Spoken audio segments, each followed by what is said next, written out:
ఎగ్స్తో ఎన్ని వెరైటీలు చేసినా ఉల్లి పొరకతో చేసే ఎగ్ ఫ్రై చాలా చాలా బాగుంటుంది కదా. జస్ట్ 5-10 నిమిషాల్లోనే చేసుకోవచ్చు.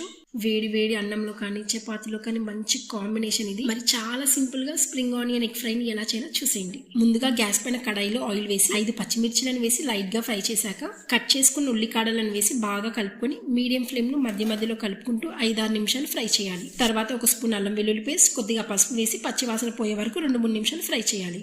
ఆ తర్వాత కొద్దిగా కరివేపాకు, కొత్తిమీర వేసి ఒకసారి అంతా కలిపి 2 స్పూన్ల కారం, రుచికి సరిపడ ఉప్పు, 1/2 టేబుల్ స్పూన్ గరం మసాలా పొడి వేసి అంతా ఒకసారి కలిపి 2 నిమిషాలు మూత పెట్టి ఫ్రై చేయాలి. ఇప్పుడు మీకు ఇందులో ఎన్ని ఎగ్స్ ని కావాలో అన్ని ఎగ్స్ ని బ్రేక్ చేసుకోవాలి. ఎగ్స్ వేయగానే కలపకుండా 3-4 నిమిషాలు మీడియం ఫ్లేమ్ లో మూత పెట్టేసుకోవాలి. 3 నిమిషాల తర్వాత డైరెక్ట్ గా మొత్తం కలపకుండా ఇలా ఎగ్స్ ని నెమ్మదిగా తిప్పుకోవాలి. మళ్ళీ 1 నిమిషం పాటు మూత పెట్టి తీసి ఎగ్స్ ని మంచిగా కుక్ అయ్యే వరకు 2 నిమిషాల పాటు కలుపుకొని లాస్ట్ లో కొత్తిమీర వేసుకుని గ్యాస్ ఆఫ్ చేయాలి. ఇంకా వేడి అన్నంలో తింటే అద్దిరిపోయింది. మరి మీరు ట్రై చేసి ఎలా వచ్చిందో కమెంట్ చేయండి. సబ్స్క్రైబ్